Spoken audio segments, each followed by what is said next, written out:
Tunarudi katika county 047 ambapo governor wa Nairobi Mike Sonko kwa sasa yuko mbele ya kamati ya ugatuzi katika bunge la seneti ambapo anajibu maswali kuhusu utendakazi wa county hii. Maswali zaidi yanatarajiwa kujibu ni kuhusiana na kusukwa kwa serikali yake ambayo mpaka sasa haina naibu governor na baadhi ya mawaziri wa county. Tusikilize ni yapi majibu anayotoa mbele ya kamati hiyo. Thank you. So, I think, Mr. Chair, I have shown goodwill.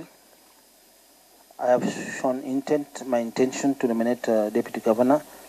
So I complied with that particular advisory opinion from the Supreme Court. However, Mr. Chair, from what transpired from the floor of the House, for this matter to be referred to this committee. Mr. Chair, I was once a senator. I understand the standing orders of the Senate. I respect the Senate. This is a house of integrity. But going back to what transpired on the floor of the House, Mr. Chair, I've got the certified Hansard here with me. And Mr. Chair, before I go to the Hansard, allow me to state this, Mr. Chair. There is no legislation to compel me to nominate a DG. I've shown goodwill. And by talking about goodwill, Mr. Chair, sometimes around December, when I was reconstituting my cabinet, I was just about to release another nominee or another name to forward to the county assembly. But Mr. Chair, allow me to state this, that in the spirit of handshake, I received 2 letters from the NASA coalition. And I also received a communication, verbal one, from the NASA leader. Let me, Governor, I would want any information that you say when you tell us about letters, you table the letters so that it, because. Okay. Thank you, sir. So, first let me first comply with your directive. I have several letters here, Mr. Chair, from the NASA party headquarters in regards to the appointment of deputy governor. The first letter, Mr. Chair, was received on 10th of January 2019. And before this letter, the Wiper leader, Honorable Stephen Kalonzo Musyoka, called me and told me that he met the president and he had a proposal to make, and this is the proposal the NASA made to me. Maybe just in brief, the letter is dated 10th of January 2019. Their reference is NASA ADM 41/17, addressed to H.E. Mike Mbuvi Sonko, Governor Nairobi City County. And maybe I'll read the contents of the letter as I give it to you, Mr. Chair. Governor, it will appropriate, just table it. So that we I wish to table the letter dated 10th January 2019 from the and signed by Norman Bagaya, Chief Executive NASA. I just tabled the letter, Mr. Chair.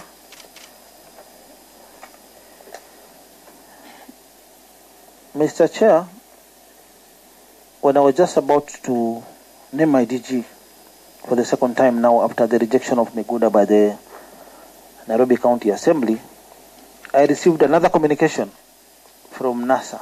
This is NASA, Raila Odinga Presidential Campaign Secretariat, Capitol Hill, 4th floor. I'll not read the contents, I just forward the letter to you as evidence. Dated 14th January 2019, dear sir. The earlier letter, Mr. Chair, the party proposed that I pick one Rahab Ndambuki as Deputy Governor nominee, Nairobi City County. In their second letter, Mr. Chair, and a day before I received an official communication from the party leader of NASA, that is one Honorable Raila Amolo Odinga, which followed this communication, also signed by the same Norman Mbagaya, the Chief Executive of NASA. And in this second letter, the NASA coalition is recommending for the nomination of one Jane Murigi Wangoi. I wish to table the letter, Mr. Chair. Mr. Chair, I also received some communication through email. With time, I'll just print and forward to you from Raphael Tuju, the Jubilee Party SG. After receiving all this, Mr. Chair, I did not announce the second nominee after the rejection of Miguna because of these proposals in the spirit of handshake from NASA.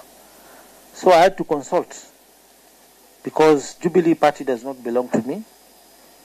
I'm a Jubilee elected governor.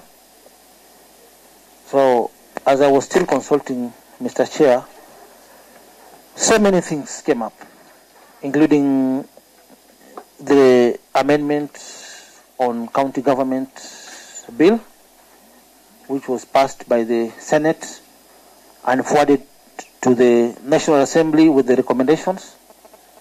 And within my knowledge, I've learned that the National Assembly rejected some of the recommendations made by this honorable House, Mr. Chair. And I'm meant to understand, because I was once a senator of this House, and I've consulted the legal department of the Senate. So I've come to understand that the matter is pending mediation by the both houses, Mr. Chair. So there is no legislation that compels me to immediately appoint a deputy governor without further consultation, Mr. Chair. However, looking at this Hansard, Mr. Chair, when the respected, distinguished Super Senator of Nairobi City County, Senator Sakaja, Article 96, I agree with you, mandates the senator to do the oversight responsibility over me. As his best friend, we campaign together. I'll come to that later, Mr. Chair, but I think the senator, if he was genuine, he could have summoned me. He's my friend. We campaign together. Even I'm shocked, just 2 days ago, he sent me photos of us campaigning together. Yeah. So before bringing this matter to this committee, which I regard this matter as an issue in this sense, the leadership of Senate, led by Senator Kipchumba Murkomen, dismissed this issue by Nairobi Senator, that there is an ongoing legislation by the Senate and the National Assembly. The ball is in the court of this House, Mr. Chair, to make sure that this legislation is passed. Then if I don't comply with it, you summon me. So I think there was no need of calling honorable senators from recess to come and deal with this non-issue. And previously, Mr. Chair, I've shown goodwill by nominating Miguna. I had a name which was ready. I received communication from NASA. In the spirit of handshake, I complied with that communication. Governor, let me put it to you. Yes. This is not a non-issue. It is. It is a very serious issue. It is not a serious issue. Bearing in mind. It is not a serious issue. Bearing in mind, the drafters and the writers of the Constitution were very clear. You should have deputy governor. And to confirm, allow me, then you will respond. Yes. And that one can be confirmed by virtue, if you look county like Nyeri, they did exactly that. And you, as governor of Super County, as it is properly put by Senator Sakaja, I thought you are the person to set precedent in this country so that every person can follow. This is the capital city. And if we are in this situation, what kind of a precedent are you setting? Again, and God forbid, assume something happens. You know, the purpose of a deputy governor is to deputize you. That one is known. If something happens to you, what happens? But God forbid. So this is a very, very serious issue. You can't say it's a non-issue.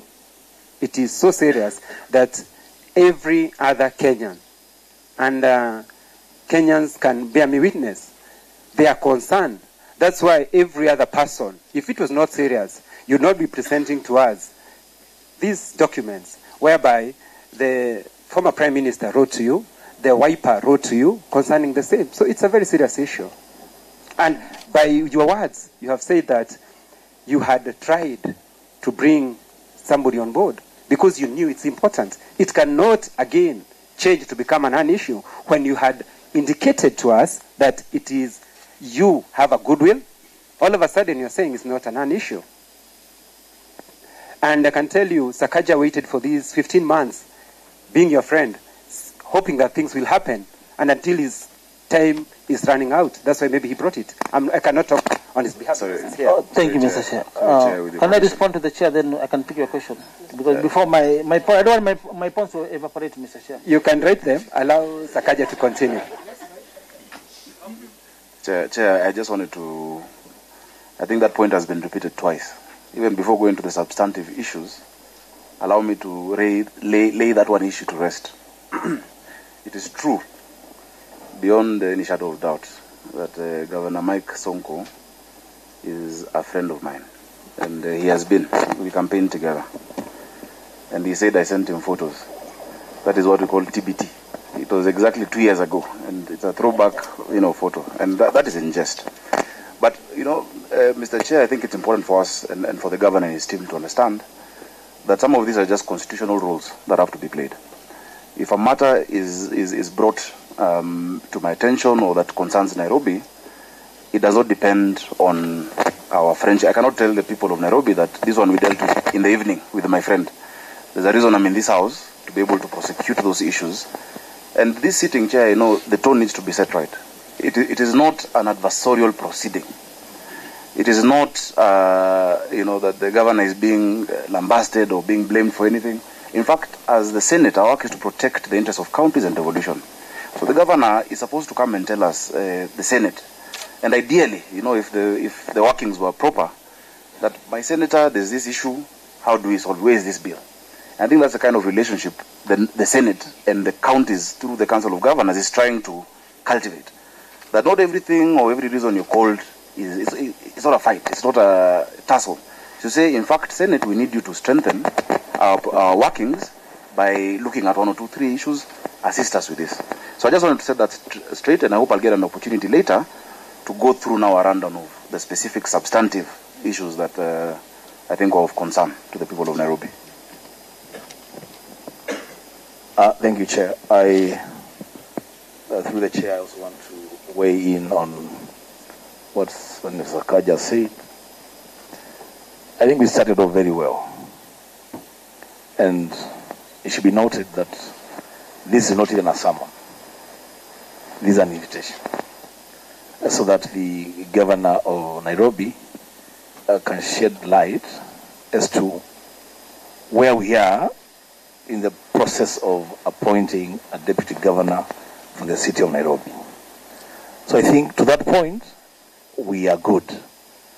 I think matters will get a bit complicated if then we profile this matter as a non-issue, because it is not a non-issue, it's an issue. But I think the purpose of this meeting is for the people of Nairobi to understand from their governor where we are in the process of appointing a deputy governor. And in fact, if you ask me, an opportunity for the governor to seek whatever legislative intervention from the Senate to even fast track this process. Thank you, Chair. Chair, I want to thank you so much also, and I want to join my colleagues in the issues that you have raised. Governor, I just want to let you know that the Senate we have, this is a second Senate. It is very different from the first Senate that we had. And there was a big fight. I think that's the first time senators went in and they realized they wanted to be governors. And I think that's why now you're the governor. But that is just by the way. What I mean to say is when Kenyans went for devolution or for the new constitution in 2010, they had a reason to do that. And when we talk of devolution, there was also a reason to go for devolution.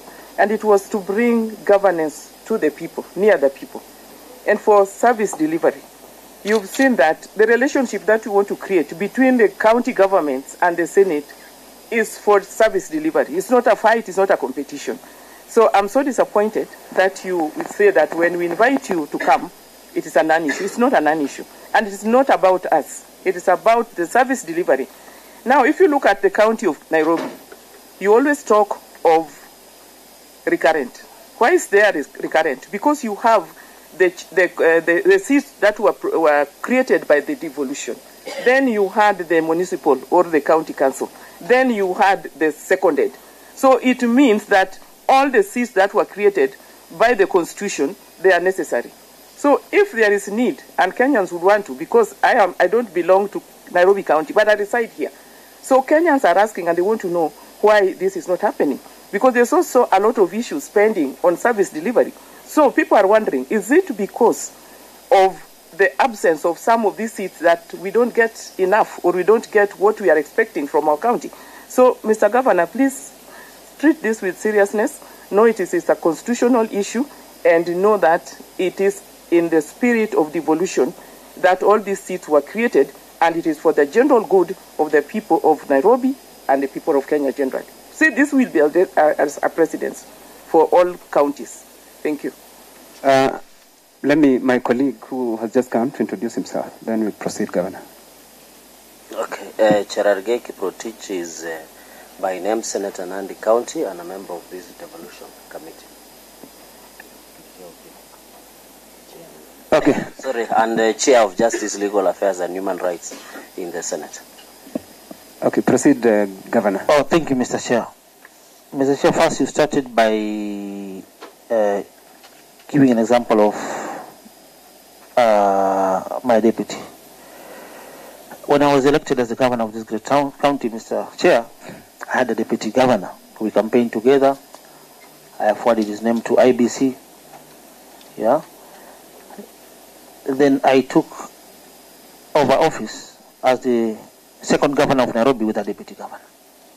And we have clearly stated that he resigned because he failed to earn my confidence.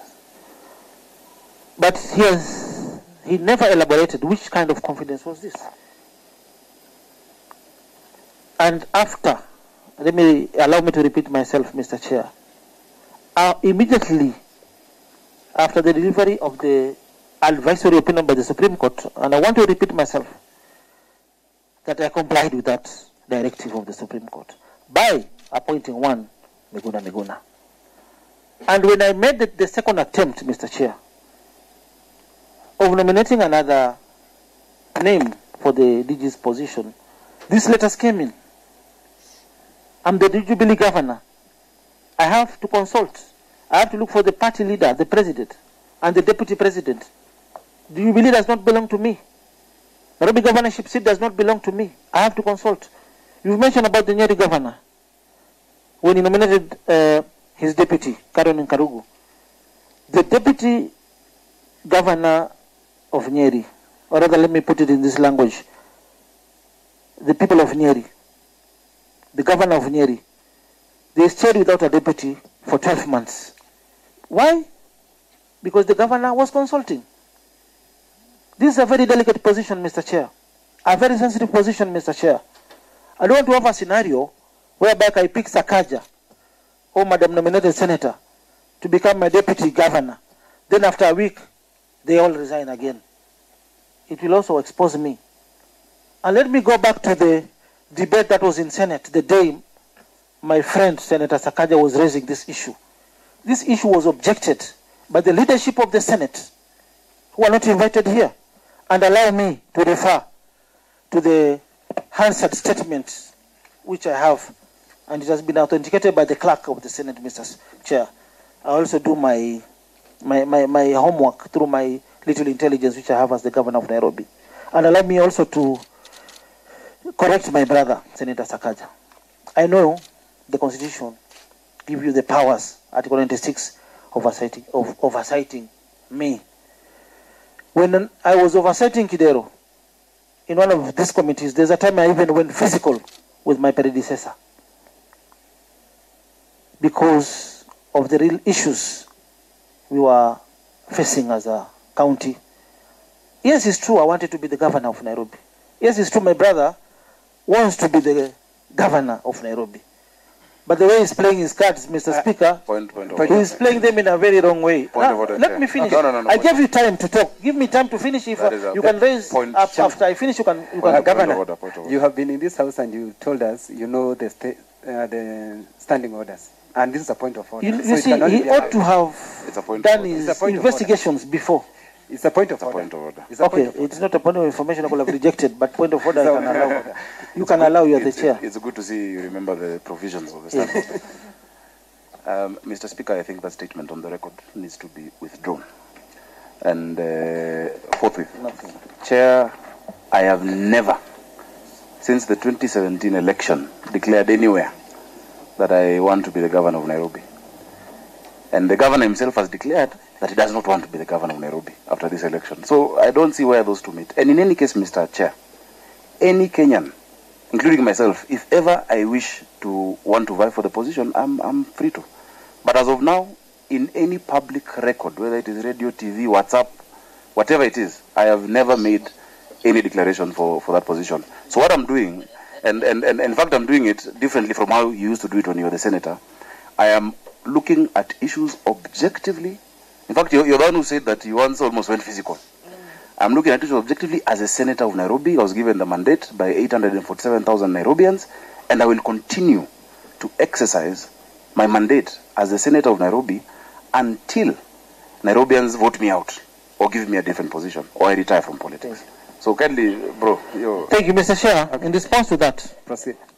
What I was just about to ask my friend Senator Sakaja, get your facts right before you raise your allegations, Mr. Chair.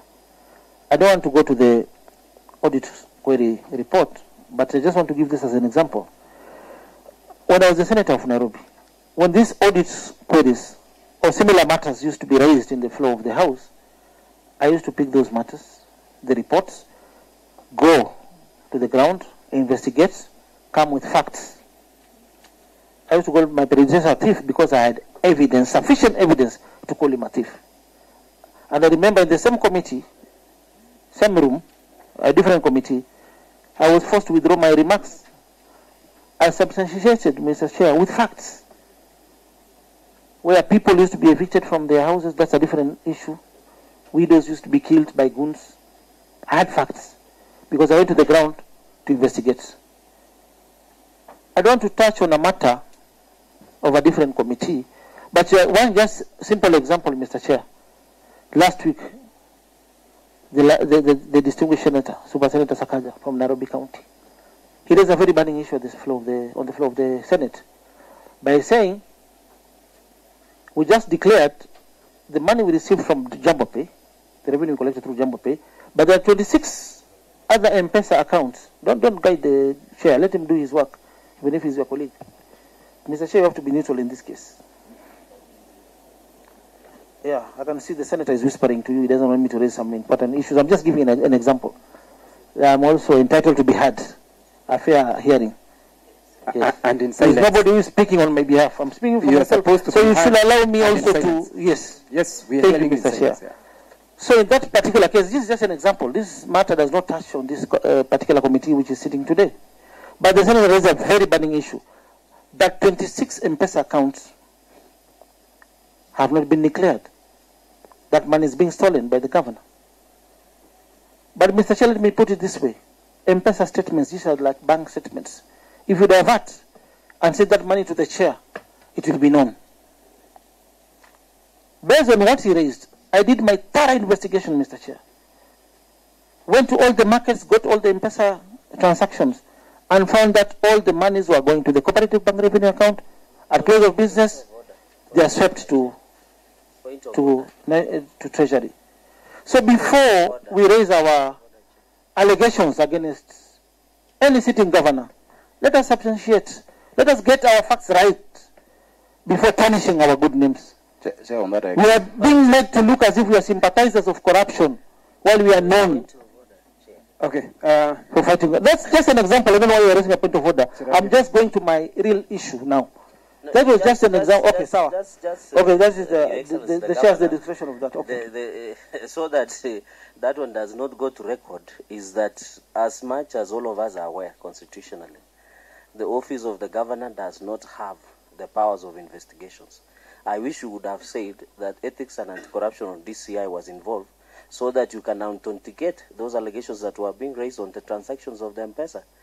Because if you are saying you are doing an investigation, that is not a part of job description of a governor.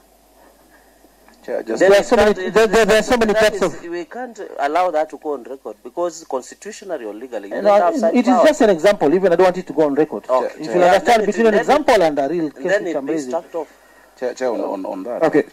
Just allow me. On that, I just want to say that it is true. Queries were raised. In fact, what was quoted that day by myself on the floor was just what is in the Auditor General's report. In the process of audit, the governor will have an opportunity to CPIC to go and explain that. But unlike you, I have never called my governor a thief. I just said this is what has been raised in the Auditor General's. I think, Mr. Chair, I need your protection in this. Report. You are giving your colleagues a lot of time to discredit my name. Okay. And I'll not allow that to go on because I was a member of this house and I stand the selling committees. Let me respond to my friend who is your deputy. Maybe he doesn't know that Nairobi County, we have got our own department of DCI. We have a member of this committee. And I have not said that I'm investigating any officer. But I am entitled to do my own investigations. If anything is alleged against me or my government. Governor. So I did my own internal. Let's forget about that. It was just an example. Okay. Let me go back to the real. Yes. Correct. Okay, Mr. Chair, based on this handset, the majority leader of Senate, Senator Kipchumba Murkomen, he raised a very important issue. And maybe you will allow me to refer to what he raised. And I think he was responding to what Senator Sakaja was raising in the House. The bill that you read, the communication from the National Assembly, was passed by this House to concretize the provisions of the Supreme Court and provide the procedure for replacement of a deputy governor. It is incumbent also upon us, the Senate, you senators, upon you, to expedite that law so that the gap is not there. What does it tell you, Mr. Chair? Let me proceed. There is a bigger question. Is there a number in law? I hope the chairperson is listening. I think he was referring to you because this matter was coming to you. Can we, senators, by law, amend the relevant sections of the County Government Act to make it mandatory that there is a certain number within which a county government cannot operate without a certain number of county executive officers or chief executive officers, and for what kind of period? So that then we run a more accountable and open governance. Then he says again, some people left and others might have been sacked due to corruption. Due to corruption. And I know you're coming to that. These reasons could be genuine. But when it comes to replacement, we must have a legal framework. Which is this legal framework, Mr. Chair? I'm receiving opinions, proposals from other from other parties. The Supreme Court advisory opinion was a bit silent. I did my part. I complied with the advisory opinion. But the same advisory opinion, Mr. Chair, was silent in case a name is forwarded, like my case of Nairobi. I forwarded a name, and it was rejected. The same Supreme Court advisory opinion is silent in case a name is rejected. What is the governor supposed to do? And that is why you're supposed to repeat the same process. But that's what that is what you think, but it's not in the. It was not in the. I've got the copy of the judgment with me. I've read it. The spirit. The whole night I was reading it. That is, and I don't want to discredit this committee. I don't want to discredit. No, Mr. Chair, you allow me to explain. When you talk, Governor, proceed. Yes. Proceed, Governor. So the senator, because in other cases, in the decongestion of Nairobi cases, if I do something wrong without consultation, he normally takes me to court. So why don't you go back to court? Yeah? Why don't you go back to court for contempt proceedings? The governor has failed to comply with this. And I beat you 10-0 on this. Because I understand the law, Mr. Chair. It's not a competition. It's not 10-0 and 5-0. It's not about that. Even I'm happy. The distinguished senator from Muranga is here, and he's an advocate. He can guide us. I think there is no advocate here. Let me guide this. First, you have to withdraw your statement. The first statement you said that the leadership of the House was not invited. Kangata is in the leadership of the House and he's seated here. He has just come. He's seated here. So your statement is supposed to be withdrawn. He's seated here. Okay, Mr. Chair, let me defend myself. You cannot just accuse me, my friends. You cannot just accuse me and you don't give me time to defend myself. Even in courts, an accused person is always put on defense to defend himself. I'll not allow this to happen. Unless I respect all the senators in this House. But now you want maybe to provoke me, which I'll not allow that one to happen. No one has intention of I'm addressing this House with a lot of decorum, a lot of respect. So when I defend myself, allow me to exhaust my points before you pick on another point. We're not in Jeff Konange show here, Jeff KL. Excuse me? Yeah. Let's stick to the issue. Let's stick to the issue. But I'm trying to stick to the issue. Let's stick to the issue. Mr. Chair, Jeff Koinange is a serious Kenyan. I was complimenting. And is not here to defend himself. Mr. Chair, I was complimenting the distinguished senator from Muranga. Withdraw that. I will not, Mr. Chair, for now, I will not withdraw it until I'm had in Mwisho, Monishinde, and I will withdraw. For now, I will not. Proceed. Okay, let me proceed, Mr. Chair.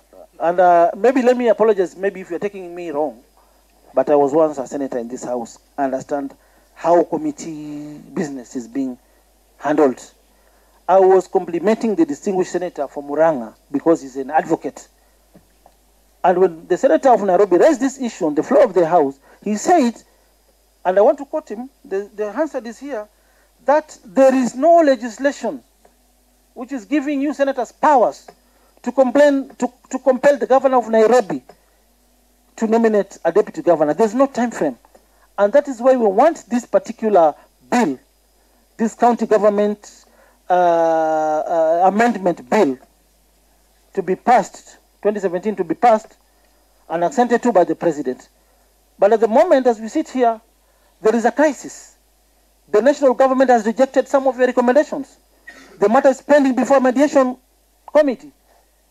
From there, once you agree or disagree, then the recommendations will be forwarded to the president to accent this particular bill. But for now, sheria, and me, I'm seeking for your guidance as senators.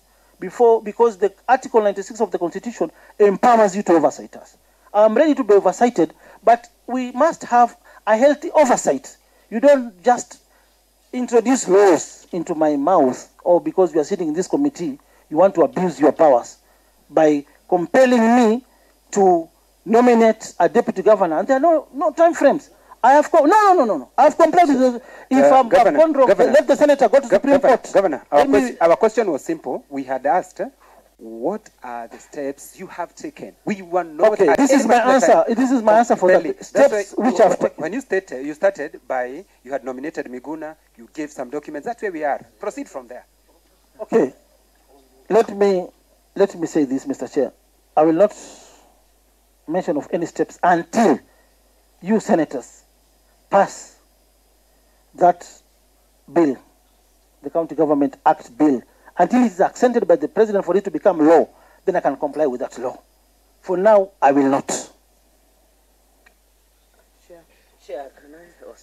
Did you know that Supreme Legal Advisory is binding? It is not binding. Even though I understand the law, Mr. Chair, maybe the lawyers who are here went to Harvard, others went to New York, me I went to Committee and Shimbalatewa, the local law of Kenya. So I understand law, Mr. Chair, vizuri zaidi. Yeah, I understand the law vizuri zaidi. So with my little knowledge of the law, what I know, this was just an advisory. It was not a decree, it was not a judgment, it is not binding. Even though we know the Supreme Court is superior than all the lower courts, the Court of Appeal, the High Court, and all the lower courts. I respect that, Mr. Chair, and that is why, Mr. Chair.